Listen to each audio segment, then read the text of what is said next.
The first sign came without warning. A rip in the fabric of the sky, like a crack through glass, appeared above Earth. The stars that had always been a familiar sight to humans suddenly dimmed, swallowed by an unnatural shadow. Then came the roar, an echo that reverberated through the atmosphere. It was the sound of ships, massive and unknowable, tearing through space.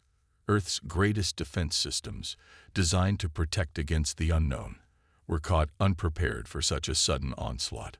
The world watched in disbelief as a fleet of alien warships entered the planet's orbit.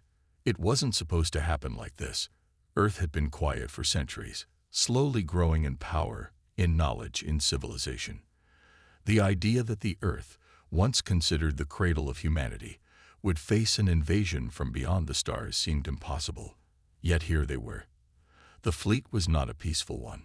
Its sleek, intimidating ships hovered like predators above the planet, their alien forms and unknown technology sending chills down the spines of the world's leaders. The people on Earth had no idea who the invaders were or what they wanted, but they knew one thing. This was an invasion. The first moments were chaos. Governments scrambled to respond, but nothing they had seemed to matter. Military forces around the world mobilized, launching jets and missiles into the sky, but the alien ships simply absorbed the firepower, their shields deflecting every attack effortlessly. The world watched in stunned silence as Earth's best attempts at resistance crumbled under the weight of a foe they couldn't even begin to understand. Then came the message. A voice, broadcast on every frequency, came through loud and clear. It was alien, cold, and emotionless. We come to conquer. There were no negotiations, no demands, just a simple declaration of war. The aliens had no intention of asking for surrender or offering peace. They believed in their superiority, in their advanced technology that had allowed them to conquer hundreds of worlds before, and they believed humanity would fall just as easily. It was clear now that they saw Earth as a planet to be taken, its resources plundered, its people enslaved or destroyed. The world's leaders were forced to act quickly. Desperation set in, and plans were hastily drawn up. But they knew one thing. They had no hope of winning a traditional war. They were not prepared for an enemy with weapons so advanced, ships so powerful. The invading fleet was unlike anything the Earth had ever seen. Humanity was outmatched, outclassed, and, for the most part, unprepared. The only thing that gave them a sliver of hope was a thought that had lingered in the back of everyone's mind. Humans were never really good at following the rules. When faced with impossible odds, they found a way to win, even if it was with the most unexpected of methods. As the alien ships descended, the world's capital cities became ghost towns. The air was thick with fear. People could only watch as their world was turned upside down, their cities reduced to rubble as the alien forces began their attack. The alien ships deployed their ground forces. Terrifying creatures, their bodies armored and weaponized, descending from the sky. They moved in perfect coordination, smashing through any resistance, crushing humanity's attempts to defend itself. But despite the overwhelming odds, the humans did not give up. Cities were lost, but pockets of resistance began to form in every corner of the world. Soldiers, civilians, scientists, and engineers came together.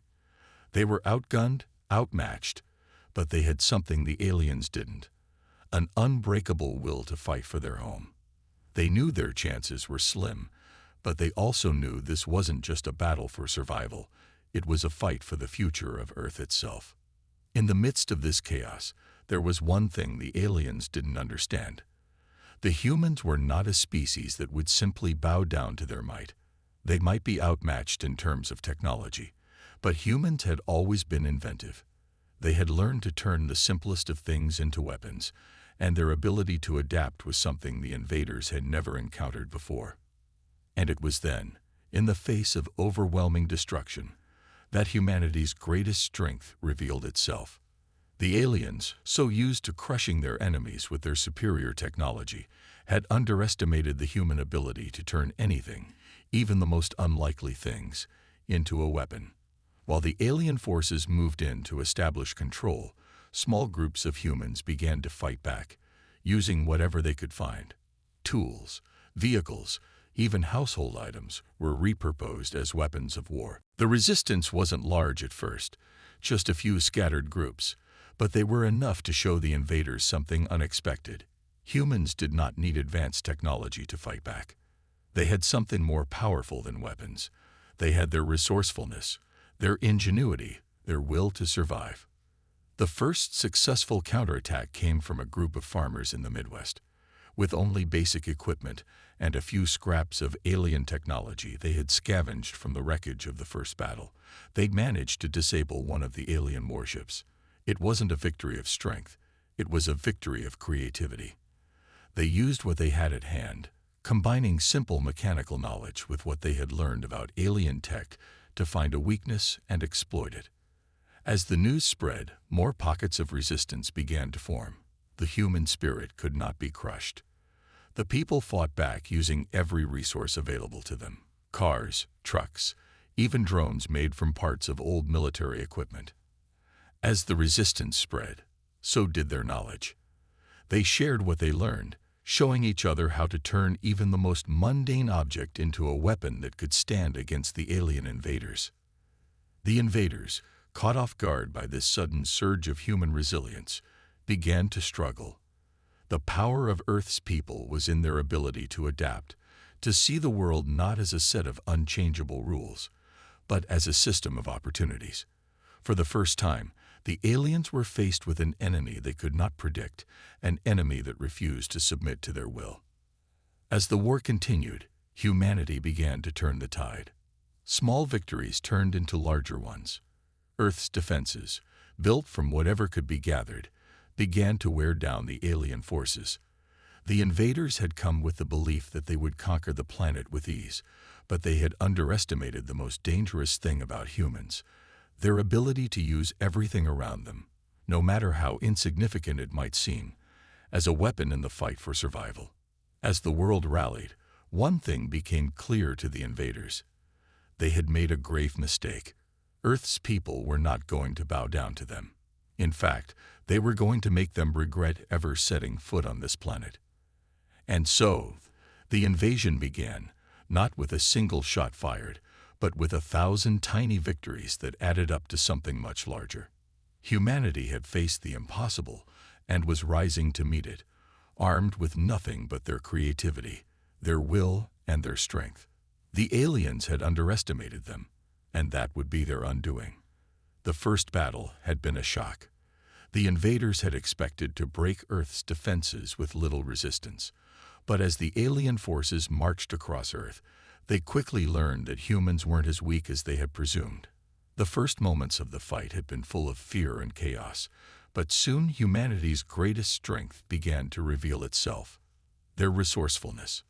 The aliens, with their advanced technology, had assumed that Earth's defenses were no match for their superior weaponry. They thought that their fleet, with its energy shields and powerful lasers, would cut through human resistance like a knife through butter.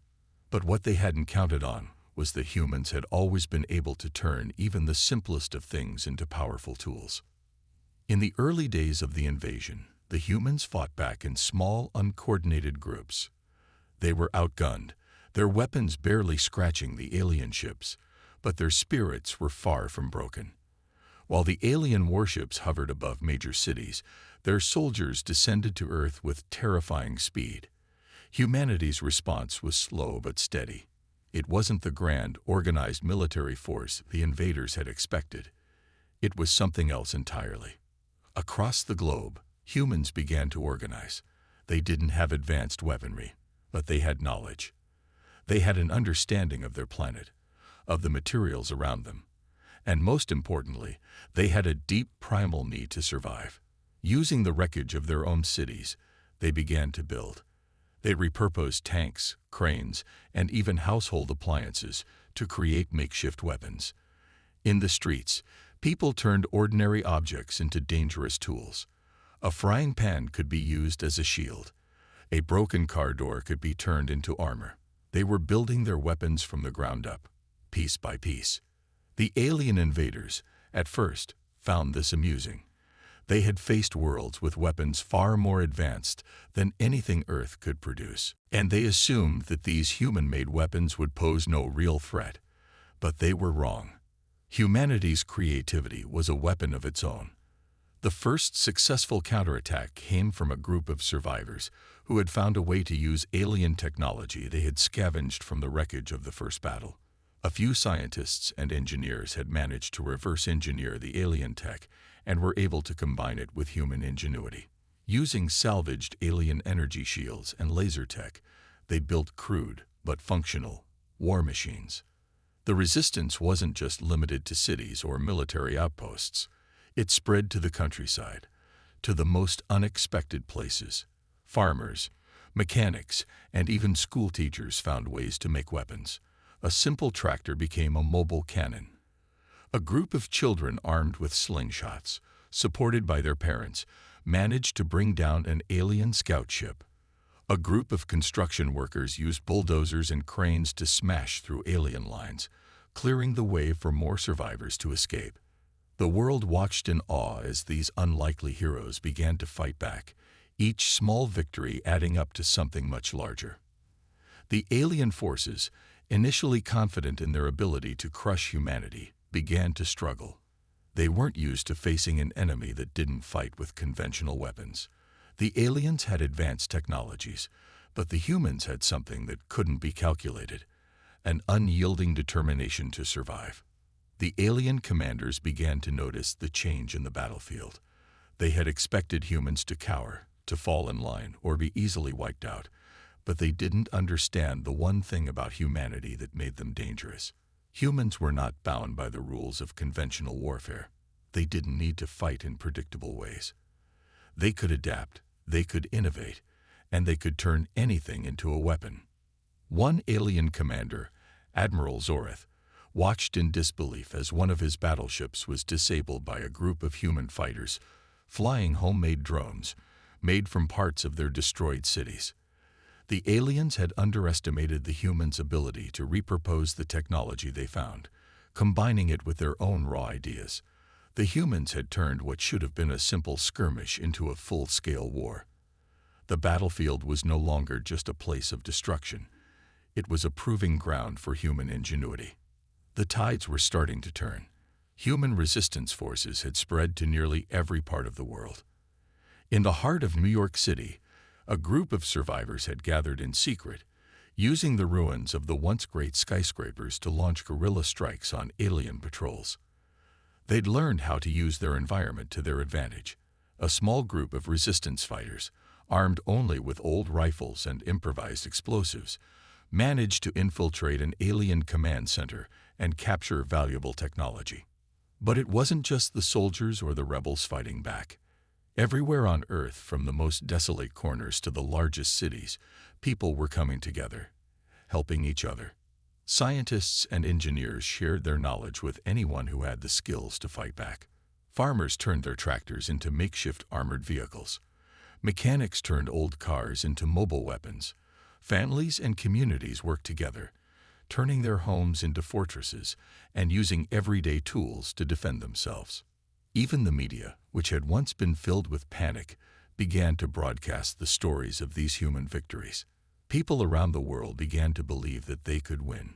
The invaders, who had come expecting an easy victory, were starting to see that their conquest of Earth would not be as simple as they had imagined. But the aliens weren't finished yet. They had underestimated humanity, but they were quickly learning. They began to adapt, sending in specialized troops trained to counter the human tactics. The battles grew fiercer.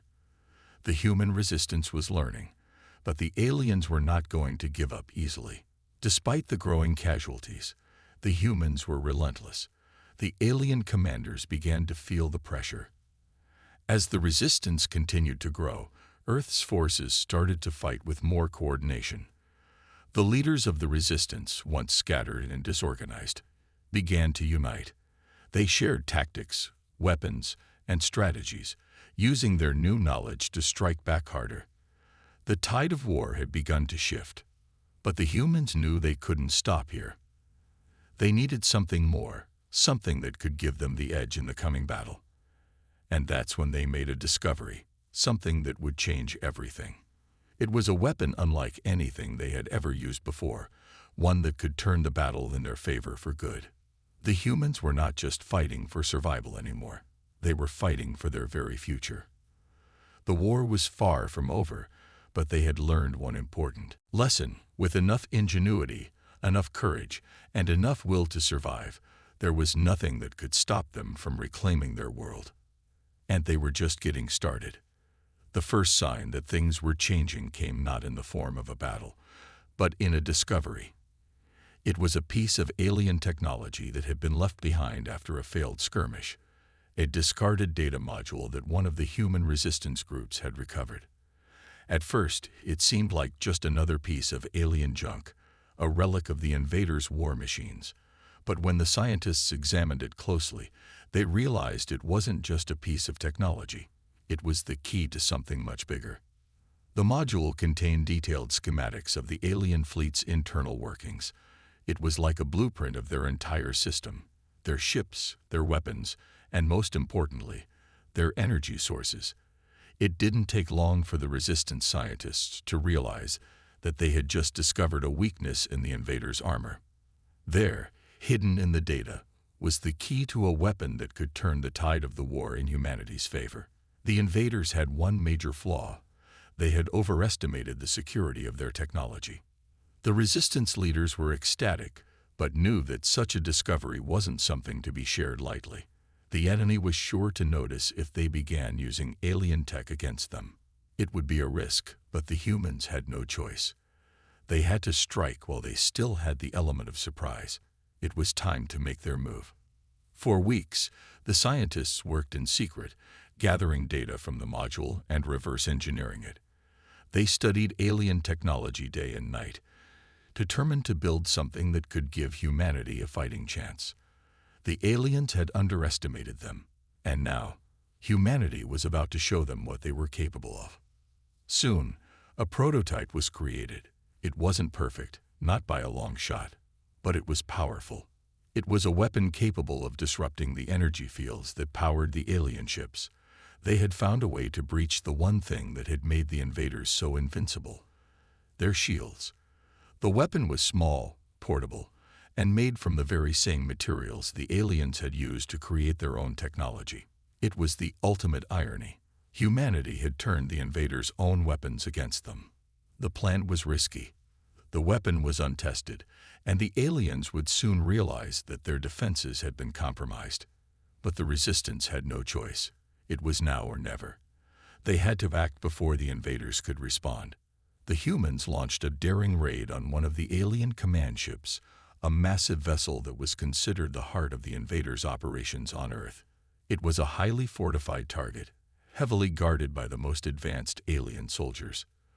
But the resistance had a secret weapon, and it was time to use it. The battle was fierce. The humans fought with everything they had: guns, explosives, and makeshift weapons. It was a brutal, bloody conflict. The aliens fought back with their advanced technology, their laser guns cutting through human soldiers with ease. But despite the overwhelming odds, the resistance pressed on. They had a goal: to reach the heart of the command ship, to use their new weapon against the alien fleet's power core. It was a race against time. As the humans fought their way deeper into the ship, the invaders launched a counteroffensive. The alien forces were ruthless, but the humans were determined. They had something the aliens didn't: a will to survive that no technology could replicate. Finally, after hours of intense fighting, the humans reached the control room. They placed the weapon at the heart of the ship's power core, and with bated breath, they activated it. The room filled with a low hum as the energy fields began to destabilize. The weapon was working. The shields that had made the alien ships impervious to human attack flickered and began to fail. The ship's systems were collapsing. The aliens reacted quickly, sending in reinforcements to try and stop the humans from completing their mission. But it was too late. The weapon had done its job. The alien ship, once invincible, was now vulnerable. The humans set off explosives in the control room, ensuring that the ship would be destroyed. The explosion sent a shockwave through the alien fleet, disabling their energy shields across multiple ships. The humans had done it. They had broken through the aliens' greatest defense, and in doing so, they had leveled the playing field. The news of the success spread like wildfire. For the first time since the invasion began, humans had a real victory to celebrate. The resistance forces, emboldened by this breakthrough, began to push back harder. The aliens, caught off guard by the sudden loss of their protective shields, scrambled to repair their ships and adapt to the new threat. But it was clear that humanity had learned something important. They could defeat the aliens on their own terms. As the days passed, more and more resistance groups began to use the new weapon, and humanity's advantage grew. The once untouchable alien ships were now vulnerable, and humans began to take down these colossal warships one by one. Earth's skies, once filled with the imposing shadows of the invaders' fleet, now saw the rising light of human victories. But despite these successes, the aliens weren't going to give up easily. They had underestimated humanity before, and they wouldn't make the same mistake twice. They began to adapt, sending in new specialized units designed to counter the humans' newfound strength. The war had only just begun, and both sides were preparing for the ultimate confrontation. For the humans, this was their moment. They had faced the impossible and had survived. But the question remained, would they be able to finish what they had started, or would the aliens retaliate with overwhelming force? The future of Earth hung in the balance, and the next few battles would decide whether humanity would finally be able to claim victory, or whether the invaders would crush them once and for all. As the humans regrouped and prepared for the next phase of the war, one thing was certain. The invaders had made a deadly mistake underestimating Earth, and humanity would make them pay for it. The war had shifted into a new phase, one where the tides were no longer in the invaders' favor. Humanity had proven its resilience, its ingenuity, and its sheer will to survive. The weapon they had developed, turning the aliens' own technology against them, had struck a devastating blow to the invaders' once unbreakable defense. But the invaders were not ready to admit defeat. The humans knew the real battle was just beginning. After the destruction of the alien command ship and the disabling of their shields, humanity had gained a crucial advantage. But now, the invaders were responding with greater force. They were adapting, trying to find new ways to fight back. Humanity had broken the aliens' confidence, and now they had to build on that success before the invaders could recover. In the aftermath of the attack on the command ship, human forces scrambled to take advantage of the chaos. The alien fleet, though crippled by the weapon that had pierced their shields, was not without its remaining strength. The invaders began to send specialized shock troops, elite soldiers trained for situations just like this, where their enemies were armed with human-made weapons that they couldn't simply outclass with firepower. The humans knew that they couldn't stop now. They had to continue hitting the invaders while they were vulnerable. Resistance cells across the globe were mobilized, gathering and coordinating to strike at key alien installations. These missions were high risk, and many lives were lost in the process, but humanity had a new sense of unity. They were no longer the scattered, desperate groups they once were. They were a global force, with one singular purpose: to reclaim their planet. One of the biggest battles yet took place in the ruins of what had once been the heart of human civilization, New York City. The invaders had established a heavily fortified command center in the city, and the humans knew that this was where they had to strike. It wasn't just a tactical target. It was symbolic. Taking back New York, the symbol of Earth's resilience, would send a powerful message to the invaders. Human forces, now united under a single command structure, began to rally. The cities of the world, once divided in their efforts, began to work as one. Makeshift fleets were built using salvaged alien technology, and the air was filled with the hum of human-made drones and aircraft. Ground forces gathered in the streets, armed with repurposed tanks and vehicles, While teams of engineers worked feverishly to create new weapons based on the alien blueprints they had stolen. The invasion had taken everything. Cities were in ruins, countless lives had been lost, and the aliens had taken far more territory than the humans could ever have imagined.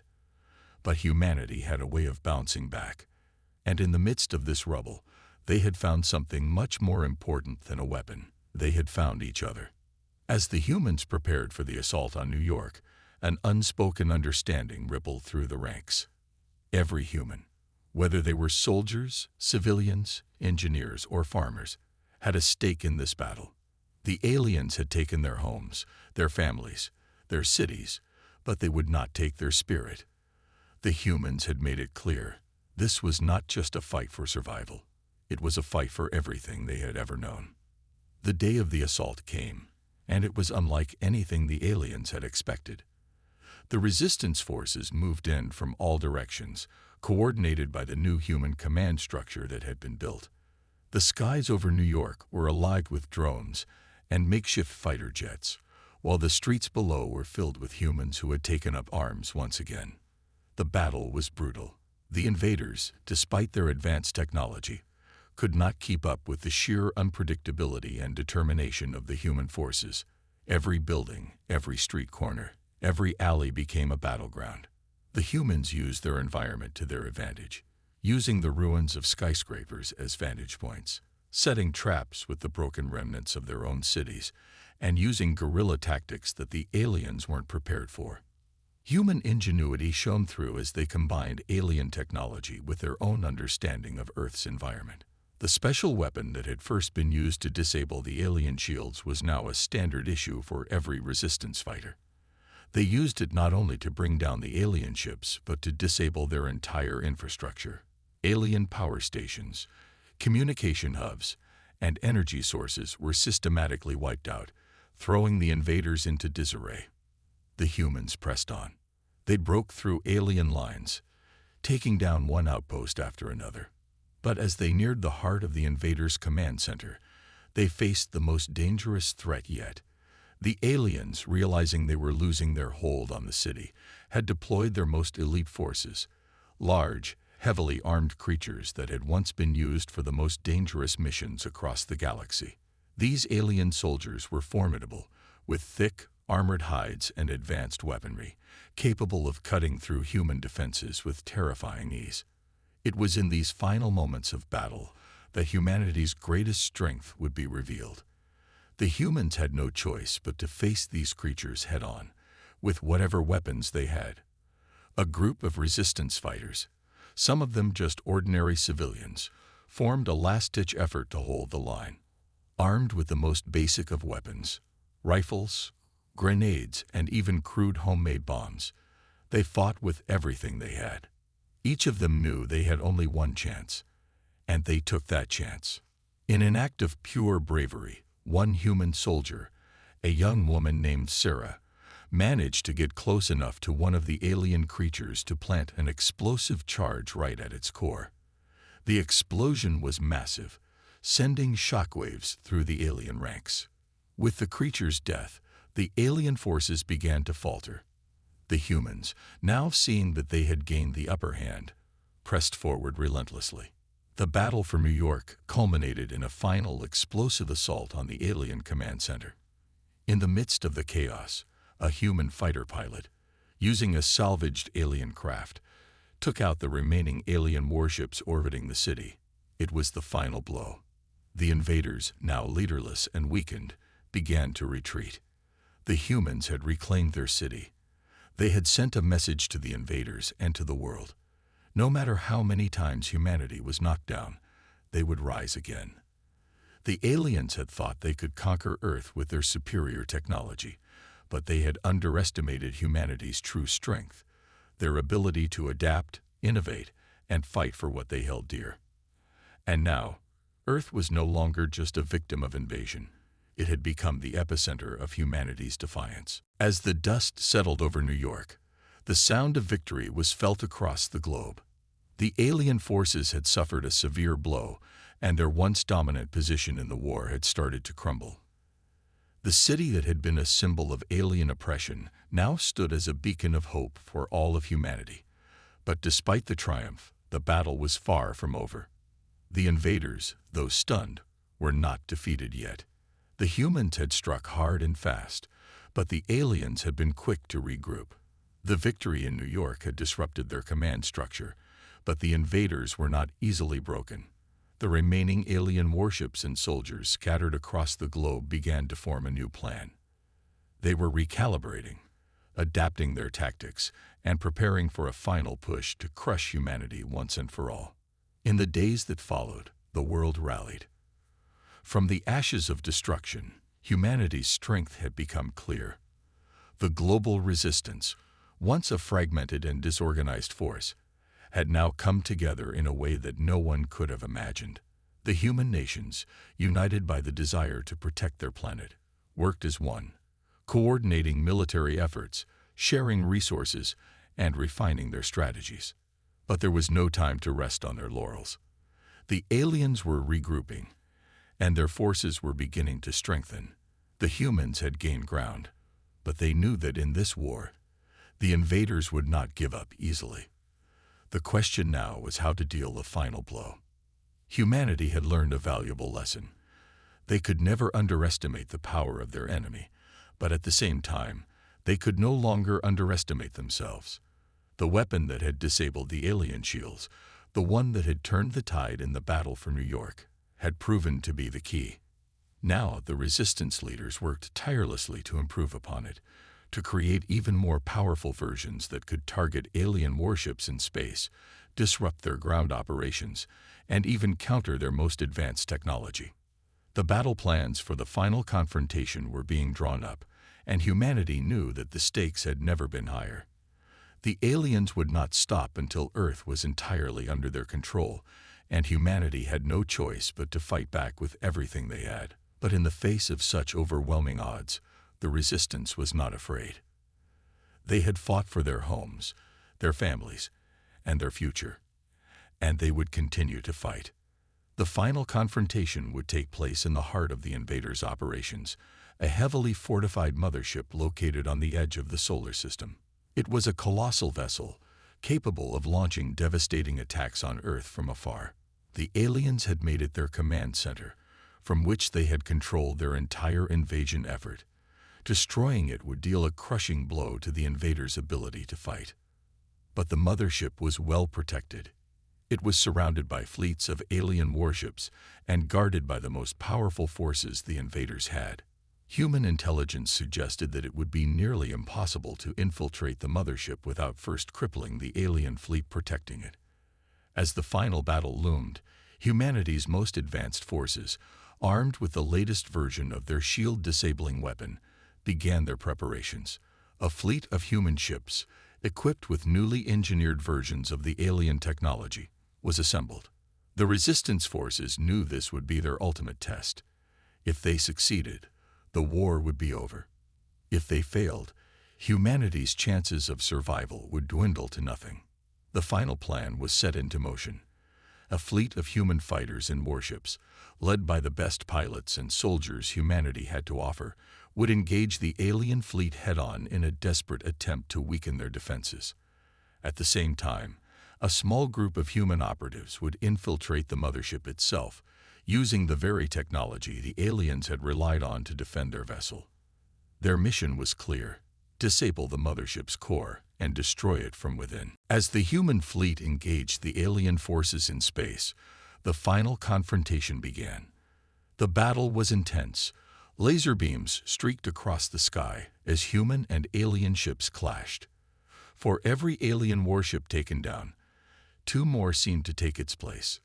The sheer size and power of the alien fleet were overwhelming, but humanity was relentless. The human fighters, using their agility and quick thinking, managed to slip past the alien defenses, targeting weak points in the alien ship's designs. Meanwhile, on the mothership, the human infiltrators made their move. With the help of the stolen alien technology, they bypassed the ship's defenses and made their way to the core.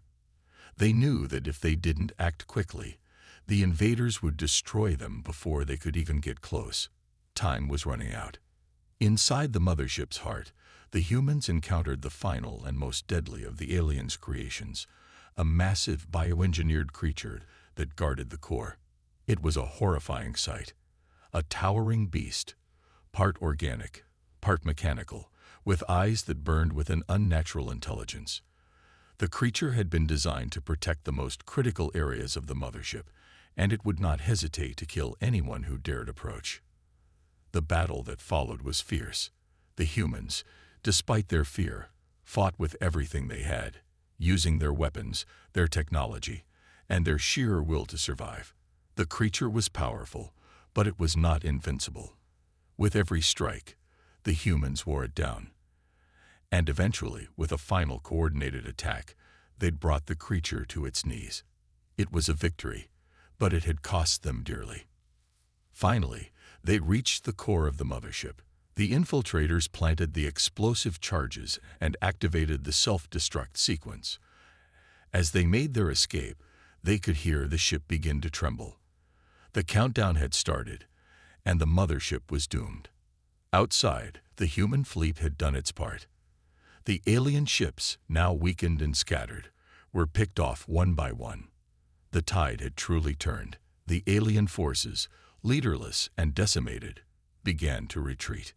As the mothership exploded in a burst of fiery destruction, the invaders' hold on Earth was shattered. The final blow had been struck. The war was over. Humanity had faced the impossible and had emerged victorious. They had fought with everything they had, using their ingenuity, their courage, and their unity to defeat an enemy that had once seemed unstoppable. And now, Earth was free. But as the dust settled and the survivors looked to the stars, they knew this victory came at a cost. The scars of the war would remain, but so would the lessons learned. Humanity had learned that no enemy, no matter how powerful, could ever defeat their spirit. They had learned that when they came together, they were unstoppable. And above all, humanity had learned that everything, even the greatest threat in the galaxy, could be turned into a weapon when it was in their hands. The invaders had thought they were the superior force. They had thought they could conquer Earth without resistance, but they had underestimated one thing: humans. And that had been their greatest mistake.